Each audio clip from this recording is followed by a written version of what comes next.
후람이 또 속과 부삽과 대접을 만들었더라. 이와 같이 후람이 솔로몬 왕을 위하여 하나님의 성전에서 할 일을 마쳤으니 곧 기둥 둘과 그 기둥 꼭대기에 공 같은 머리 둘과 또 기둥 꼭대기에 공 같은 기둥 머리를 가리는 그물 둘과 또 그 그물들을 위하여 만든 각 그물에 2줄씩으로 기둥 위에 공 같은 2머리를 가리는 석류 400개와 또 받침과 받침 위에 물두멍과 한 바다와 그 바다 아래에 소 12마리와 솥과 부삽과 고기 갈고리와 여호와의 전의 모든 그릇들이라. 후람의 아버지가 솔로몬 왕을 위하여 빛나는 노스로 만들 때에 왕이 요단 평지에서 숫곡과 스레다 사이에 지늘게 그것들을 부어내었더라. 이와 같이 솔로몬이 이 모든 기구를 매우 많이 만들었으므로 그 논무게를 능히 측량할 수 없었더라.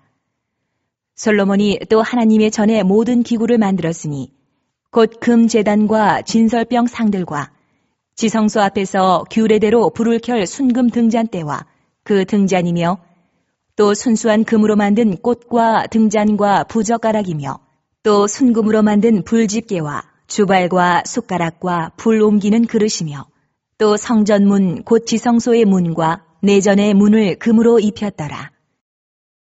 안녕하세요. 오늘 여러분과 함께 좀 깊이 들어가 볼 이야기는요.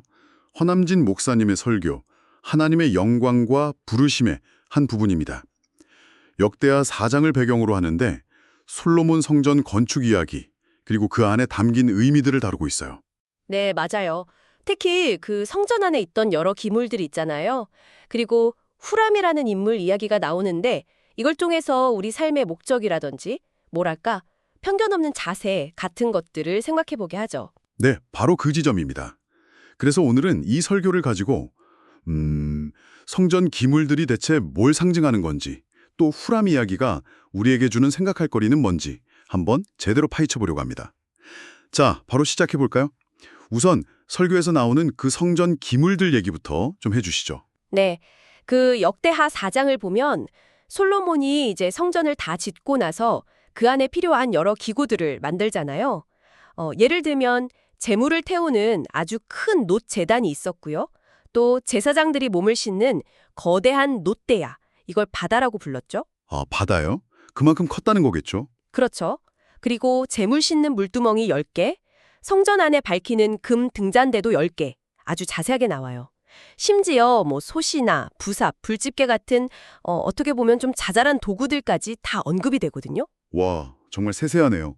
이 모든 게 결국엔 하나님께 제사 드리는 목적, 그걸 위해서 아주 꼼꼼하게 준비된 거군요. 네, 맞습니다. 그런데 이제 설교는 여기서 한 단계 더 나아가요.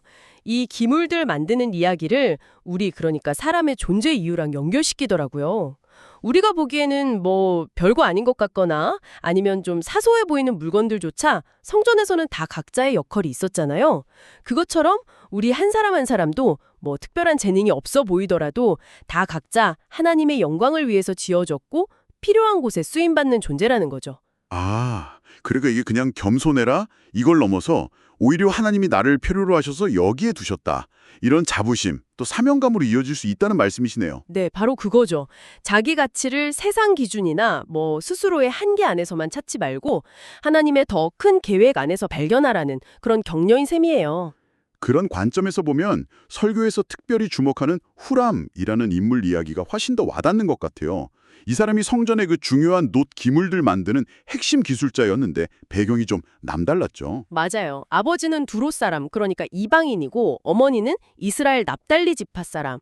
그야말로 혼혈인이었죠. 당시 이스라엘 사회 분위기를 생각하면 충분히 좀 배척받거나 편견의 대상이 될 수 있는 그런 배경이었어요. 그런 상황인데도 하나님은 후람을 통해서 성전 건축이라는 이 중요한 일을 맡기셨다는 거군요. 아, 생각해보면 후람 본인도 대단하지만 그를 알아보고 등용한 솔로몬 왕의 결정도 진짜 보통은 아니었을 것 같아요. 시의 어떤 민족적인 편견이나 사회적인 통념 이런 걸 다 뛰어넘어서 오직 능력 그리고 하나님의 계획 안에서 후람이라는 인재를 받아들였다는 거죠. 리더의 역할이 중요했던 거예요. 결국 하나님의 일을 이루는 데에는 뭐 출신 배경이나 세상의 시선 이런 것보다 그 사람 자체의 역할과 하나님의 뜻이 더 중요하다는 걸 보여주는 아주 강력한 예시네요. 그래서 설교는 이걸 오늘날 우리에게 어떻게 적용하라고 이야기하나요?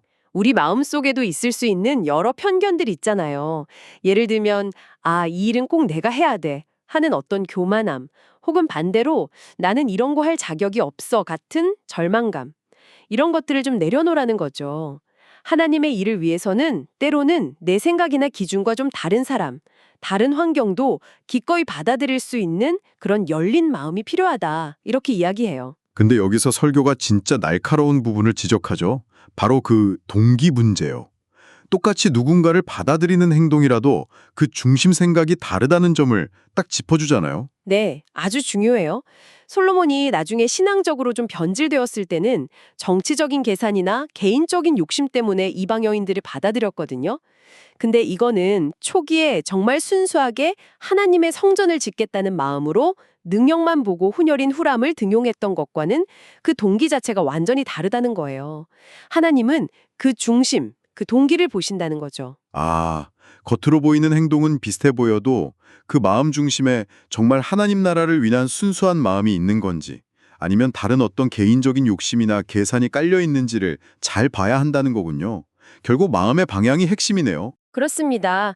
행동의 결과도 물론 중요하지만 어쩌면 그보다 더 그 행동을 이끌어가는 동기가 얼마나 순수한가? 하나님을 향해 있는가? 이걸 하나님은 중요하게 보신다는 메시지를 설교가 아주 깊이 있게 전하고 있는 거죠. 네. 오늘 허남진 목사님 설교 일부를 통해서 솔로몬 성전 기물의 의미부터 후람 이야기, 그리고 우리 안의 편견과 행동의 동기까지 한번 짚어봤습니다. 우리 각자의 가치원 사명, 또 타인을 대하는 자세에 대해 다시 한번 생각해보게 되는 시간이었던 것 같아요. 네, 특히 그 후람의 이야기는 환경이나 조건보다도 주어진 역할에 대한 태도, 그 마음가짐이 얼마나 중요한지를 잘 보여주는 것 같습니다. 자, 그렇다면 여러분의 삶은 어떠신가요?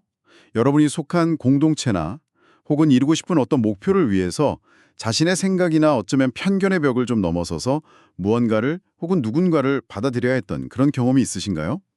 만약에 있다면 그때 그 결정의 중심에는 과연 어떤 동기가 자리하고 있었는지 잠시 한번 돌아보는 시간을 가져보시는 건 어떨까 싶습니다.